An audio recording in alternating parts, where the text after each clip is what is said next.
very tough scenario to let alone ride, but also ride. Yeah. And win against dude Sexton. And I want to my notes here about Chase Sexton as well. I think overall, I know we got not necessarily on him last week, but just the whole team in general. Definitely seems like they've made some improvements. I don't know, maybe the conditions complemented that bike. But they did say they made some improvements. It'd be interesting to see what exactly they changed. They probably won't tell us, but good ride by Chase. What you said, I think that he was riding well. He had a bit more raw speed. He looked comfortable on the motorcycles. He had two hell of a saves. Yes. The two times where I thought for sure he was crashing. Remember when he ran into the tough blocks? Yep. I think it was the second rhythm section, and then he ran into the tough blocks after the mechanics area. I'm like, oh, dude, he's going down.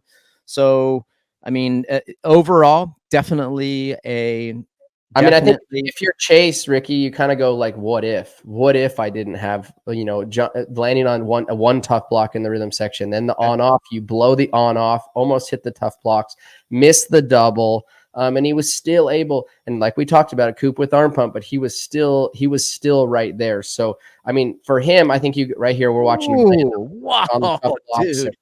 I thought for sure he's done there. Yeah, and then right here we watch him. Maybe Ian should hit up Recluse there. He can get himself a sponsorship for the Recluse clutch there. Ooh, talking about Ian Harrison, the team manager.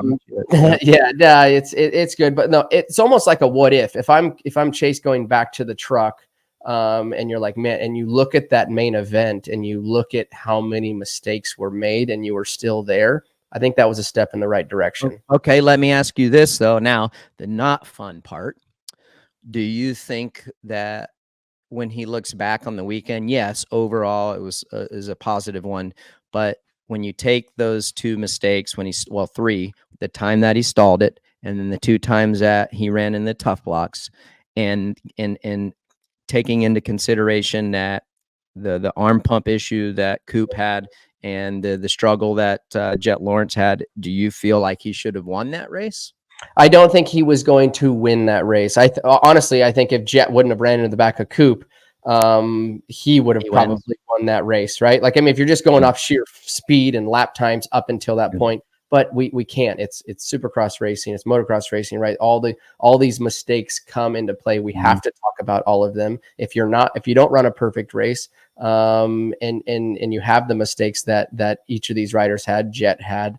And all of them had issues, right? Jet had his mistakes, Coupe had arm pump, and Chase had his mistakes. So there was a lot of stuff going on throughout that main event that everybody had to deal with.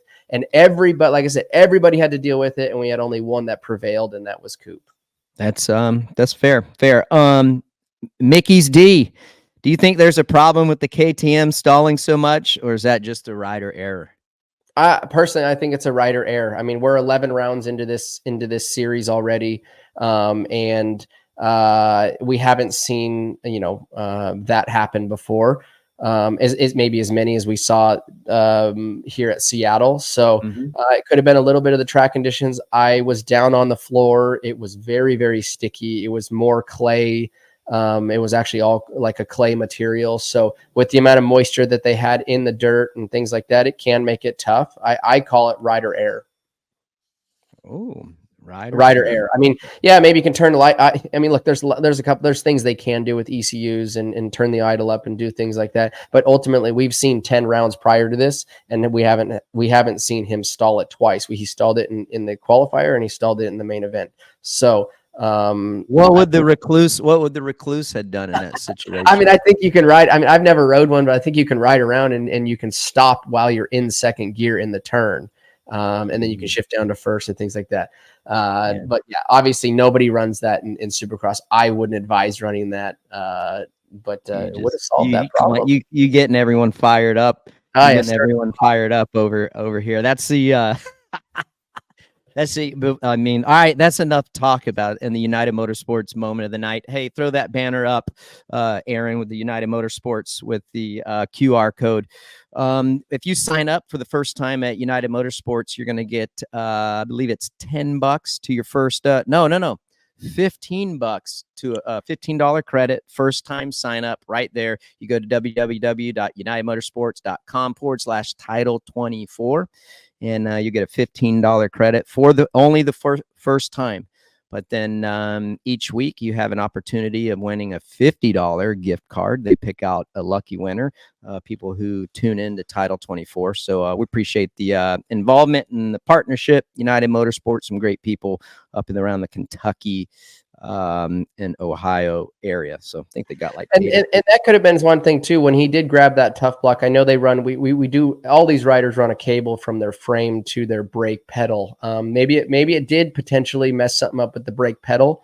But that's where I say I don't know about that. He did stall the motorcycle in the heat race too. So, but yeah, but you know, he did hit the duff block. We don't know exactly if it did affect something on the brake pedal, but it happened twice. And he's a better rider than that. He needs to, and if he wants to win this championship and win more races, everybody's got to. I mean, he's got to minimize all those mistakes. Hi folks, Lee Diffie from NBC Sports here. If you truly enjoyed what you just watched, you can get more news, interviews, and highlights by subscribing to the Motorsports on NBC YouTube page. You can get it all, so go for it.